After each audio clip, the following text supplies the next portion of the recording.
What's going on, guys? Welcome to another episode. Today in this video, the 240 gets an exhaust. So I'm kind of a little tired of the stock sound in the stock car, so I decided to change things up a bit. So I went online and I was looking at an aftermarket exhaust system for the car. Now most of them are probably going for around $700 to $900 American. Now I was thinking, okay, for a piece of exhaust, a little piece of metal that goes from the cat to the tailpipe, it's, that's kind of stupid. That's a little expensive. Unless you're getting full titanium, spending that much money is a little bit out of the range for me. So what I did instead is I went on Amazon and I found an exhaust for 140 bucks. Now I don't know if that's a good thing or if it's a bad thing. Now for 140 bucks, the metal is going to cost about that price to make up the exhaust system. So even if I don't like it, I can still salvage the metal, change up the mufflers, do whatever I want. But for 140 bucks, I got an exhaust system, full catback for the 240. I have the car up on ramps just to give me a little bit more space underneath the car. Because it's still at stock ride height, I do have a little bit of room, but it's still not enough to get access to the exhaust system and remove the stock catback and replace it with our aftermarket one. Before we get working, I want to address the elephant in the room. So as you guys can tell, I'm not using my rear bumper. It's not mounted on the car. And that's because I wanted to see what was behind there, to see the condition of the metal, to see if anything needed fixing. And from the looks of it, it was all pretty good. I just need to clean up a little bit of rust, and that's why I painted everything up black. And I used that chassis saver stuff that I used to clean up the body and the fenders on the Mini when we install the wide body flares on them. So this way, all the rust and exposed metal is not going to rust out, it's not going to get bad, and the way that you see it is the way that it's going to stay. So taking a look at our exhaust system, if we move to the front of it, we'll be able to see that it starts with a single pipe. And right there is where our second catalytic converter is found. So we're going to disconnect it up at the front, move back, and if you can see it, it goes down from a 3-inch to a 2.5-inch pipe. As you can tell, we have a resonator, goes back. We got a couple bends, exhaust hangers, and we've got 2 straight through mufflers. Each muffler came with a silencer that you can take out and remove, because if you want to change the exhaust note or even make the car a little bit quieter, you can install these. However, I'm looking to make the car a little bit louder as opposed to quieter, so I took both of these out. There's one of them found in each one of the tips, took them out, and the exhaust now is good to go. As for the finish of the exhaust, I painted up all of the piping with a flat black paint just so that it's not going to rust down the road. Now it is all stainless steel. It technically shouldn't rust, but because we live in Canada, it does rust. It just takes a little bit more time to. So I coated it up, made sure it's nice and clean, painted it, and it looks pretty sweet. Now I left the resonator up front unpainted, along with the mufflers found on the back. The way that you see it is the way that it's going to be installed. Now I've got to attach in here the 4 bolts that go through there and connect both the rear pipe, so like the axle back part of the car, to the midsection. And I'm going to need to use a gasket in between here along with 4 bolts, nuts, and washers. It should be a pretty straightforward install. So because I'm changing the entire thing, I'm not going to really need to disconnect it at the middle, but if you want, you can, just to save a little bit of space. But all that I really need to do is disconnect the 2 bolts up front, remove that gasket, remove the exhaust hangers, and the stock system should fall to the ground, and we should be able to take it out of the way. Quickly jumping underneath the car, I'm actually taking a look at the underside, and it doesn't look to be half bad. Now, for the bolts for the exhaust system, they're probably 19 years old. So I'm guessing the exhaust system hasn't been touched, the bolts haven't been replaced, so they are pretty rusty. It's not the end of the world. I put a little bit of penetrating fluid on the threads, and I'm going to try and use an impact gun with some heat to take them out. Now, if they don't come out, I do have new bolts so I can grind these ones off, but if I don't have to go through that hassle, I'm going to try and steer clear from it. But it's not the end of the world. I'm going to give that a shot, and yeah, we'll see how it goes. Okay, so little update. I tried to take out both of them with the impact gun, and the rust was too bad. I used a proper sized socket, I used penetrating fluid, and it still wasn't able to break the nuts loose. Now, what does that mean? Well, unfortunately, I gotta grind them off, but it's not the end of the world because I have a grinder, and I should be able to take them out easily. They're not exactly in the way of anything. With the use of an angle grinder, I was able to cut off both of the studs. So right now, all I need to do is basically give the exhaust a hit, and the catback part of it should drop. Now I'm going to support it using my jack just so that it doesn't fall to the ground, and at that point the exhaust should be free. Now while you're underneath here, to get the exhaust hangers out easier, you can spray some sort of penetrating fluid on the actual hanger to make it so that the metal insert will slide out nice and easily. I used some PB Blaster, just sprayed it on top of that little section, let it sit for 5 minutes, and then I'm going to grab my exhaust hanger tool to push it out. After using the exhaust hanger pliers to take out each one of the hangers that are holding the exhaust system onto the car, we can take it out. Now, as I mentioned before, the exhaust system is almost always going to be the most rusty part of the car. So, take a look at this. The exhaust is literally like falling apart.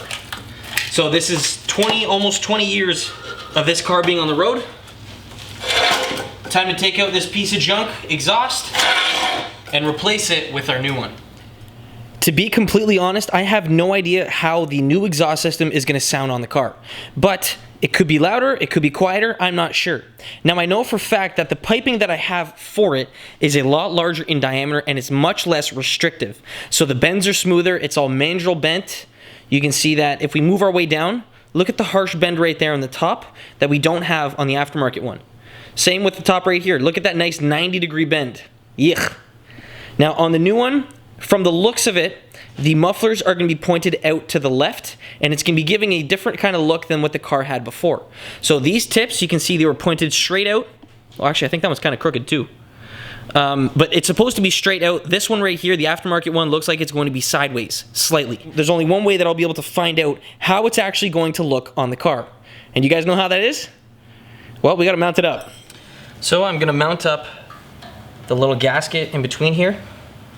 And if you can tell, I've got 4 nuts, 4 washers, and 4 bolts. And I'm gonna need all of this to mount it up. I'm gonna put a washer in between there. So it goes bolt, washer, first piece, gasket, and then once I straighten this up, I'll be able to put the nut on this end right here.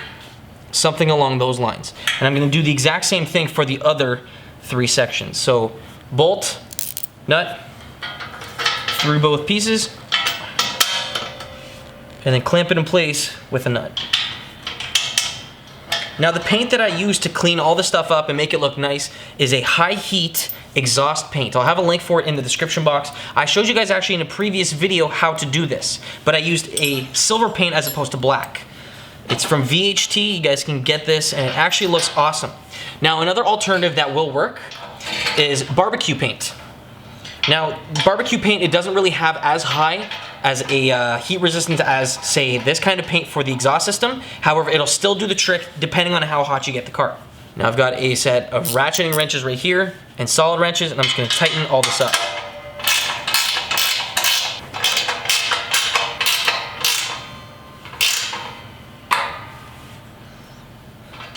I brought my old cap back outside only because I don't need it, and while I was transporting it, I found something very interesting. So if you take note of this bend right here, see how it's a 90-degree bend? This is what's called a crush bend, because on the inside part of it, you can see that there's little ripples. They literally grab both ends of the pipe and bend it using a machine. And those little ripples found on the inside part of the bend make the exhaust flow inside the pipe very restrictive and not nicely flowing. On the other hand, if you'll take note of this bend up here, this is a lot nicer. However, these are both very inconsistent and not nice bends, considering it's doing a hard 90 and then another hard 90 right after it. On our new system, it doesn't have any kind of harsh bends like that. And the best part is, they're all mandrel bent as opposed to crushed bended. The mandrel bend basically guides the inside part of the turn and prevents that little ripple from happening. Now this next part, if you have a buddy to help you out, you're gonna make your life a lot easier, only because you're not gonna be doing this all by yourself. So what you wanna try and do is, without dragging the exhaust system on the floor, you wanna try and push it forward using a jack or some other way to suspend it so that you can bring the exhaust system up to the front and install it in place. I finished working up on the exhaust system late last night, and I wasn't able to turn it on and rev it up, only because I didn't want to wake up any of my neighbors. However, this is what the car sounds like with the aftermarket exhaust compared to the stock one. So I'm going to show you the stock one first, and then I'm going to rev up the aftermarket one, and I want you guys to let me know which one you like more.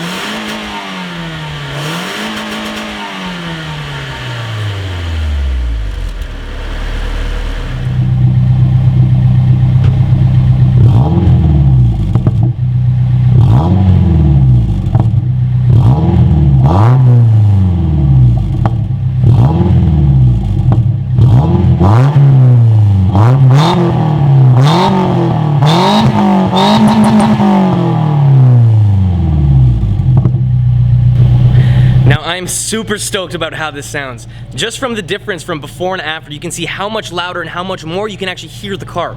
Now, it was kind of boring before because the car was stock, it sways a lot, it's quiet, it's not really anything that's really gonna turn your eye. Other than being a 240, it's completely bone stock.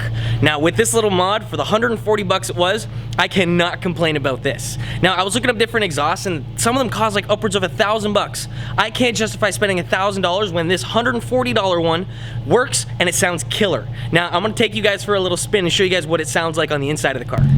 Now, one thing that I definitely noticed is how much more freer flowing this exhaust is.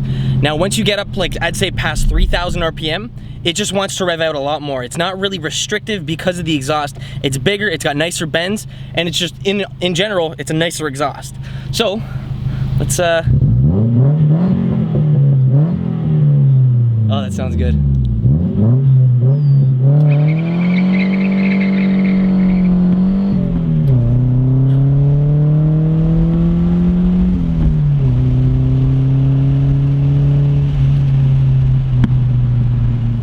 Sounds pretty awesome if you ask me.